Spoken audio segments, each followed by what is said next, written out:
Duel beruntun pemuda Pancasila dan Grip Jaya di Blora dan Bandung, Hercules dan Ketua Pemuda Pancasila turun tangan dan akan bertemu. Sebelum tonton video ini lebih lanjut, jangan lupa subscribe channel ini untuk mendapatkan info-info menarik lainnya. Akhir-akhir ini, hubungan antara Ormas Gerakan Rakyat Indonesia Baru dan Pemuda Pancasila sedang tidak baik-baik saja. Keduanya sering terlibat bentrok di beberapa daerah dengan melibatkan massa yang cukup banyak. Baru-baru ini, publik kembali dihebohkan dengan konflik kedua ormas tersebut di dua daerah dalam waktu yang hampir bersamaan.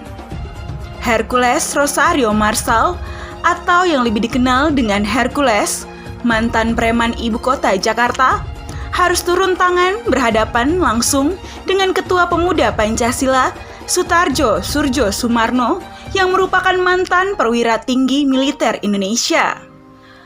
Pada 14 Januari 2025, Kabupaten Blora, Jawa Tengah digemparkan oleh bentrokan sengit antara dua organisasi masyarakat besar, Pemuda Pancasila dan Gerakan Rakyat Indonesia Bersatu atau Grip Jaya.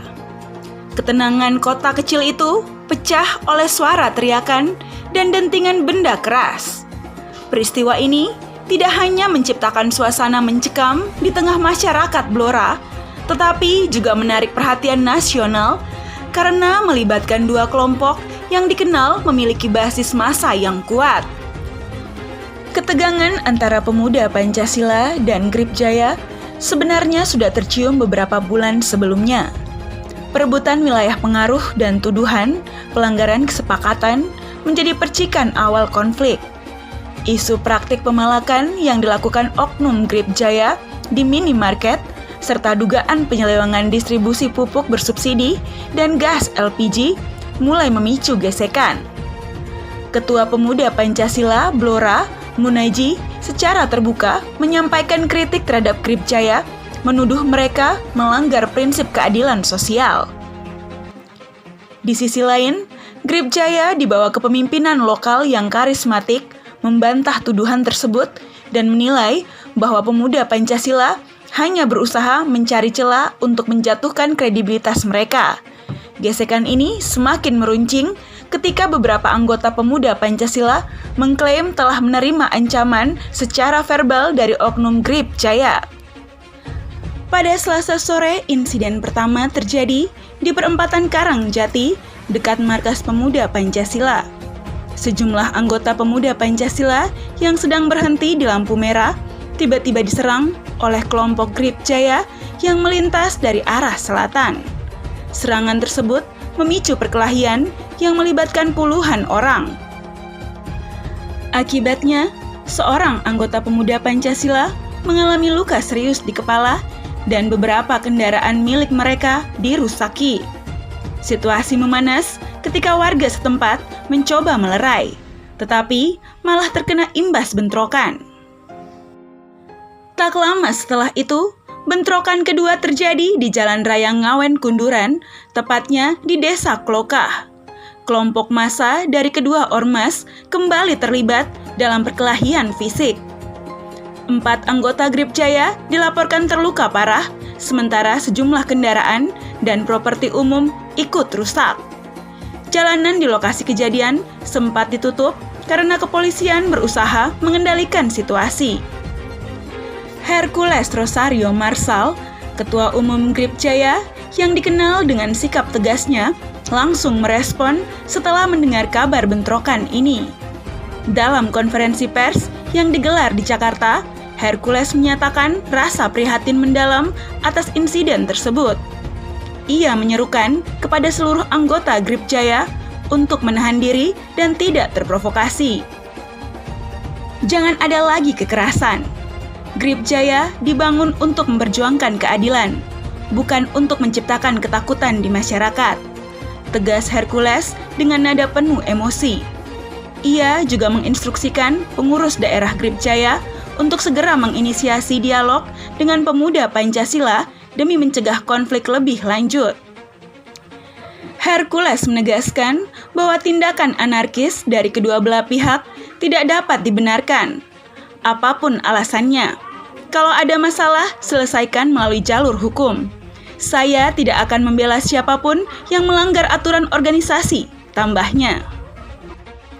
Sementara itu, menyadari dampak besar dari bentrokan ini, pemerintah Kabupaten Blora bergerak cepat memfasilitasi mediasi antara kedua pihak.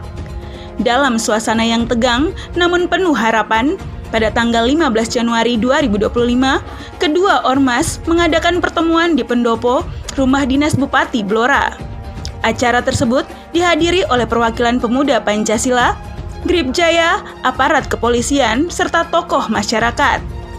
Di hadapan Bupati Blora, pemuda Pancasila, aparat keamanan, dan para perwakilan komponen masyarakat yang hadir, pemuda Pancasila dan Grip Jaya menandatangani deklarasi damai.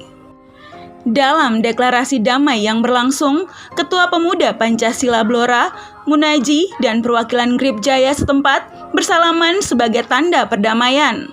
Mereka sepakat untuk menyelesaikan konflik melalui jalur komunikasi dan hukum tanpa melibatkan kekerasan. Meskipun perdamaian telah disepakati, proses hukum tetap berjalan. Aparat kepolisian menegaskan akan memproses secara hukum pihak-pihak yang terbukti melakukan tindakan kriminal selama bentrokan berlangsung. Polisi telah mengamankan 19 orang yang diduga sebagai provokator. Mereka akan diperiksa untuk memastikan siapa yang benar-benar bertanggung jawab atas pecahnya kekerasan tersebut. Pada 15 Januari 2025, panasnya perselisihan di Blora, meskipun sudah berdamai, ternyata menjalar ke jantung kota Bandung, menciptakan kekacauan yang mencengangkan.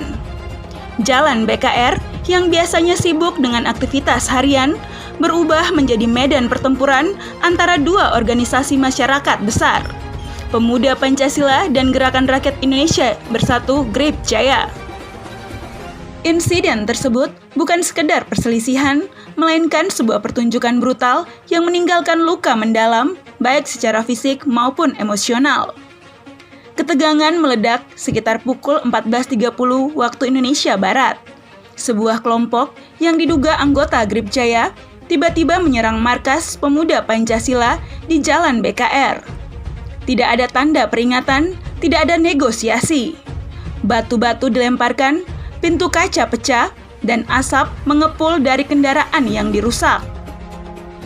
Di tengah serangan itu, anggota Pemuda Pancasila yang berada di markas merespon dengan cepat.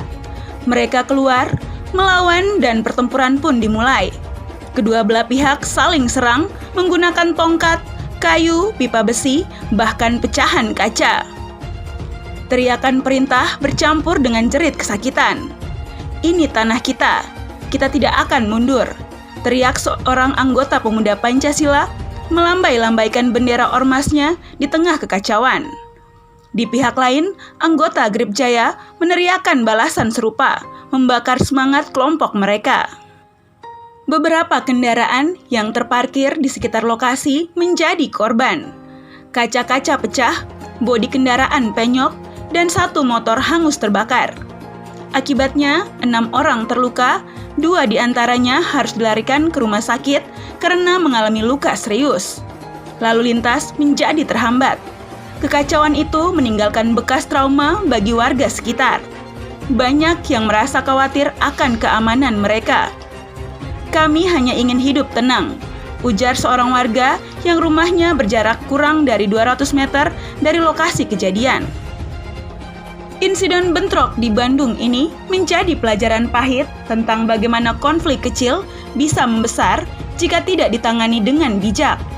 Harapan kini berada di pundak para pemimpin ormas, aparat keamanan, dan masyarakat untuk meredakan ketegangan dan mencegah api ini menyebar lebih luas.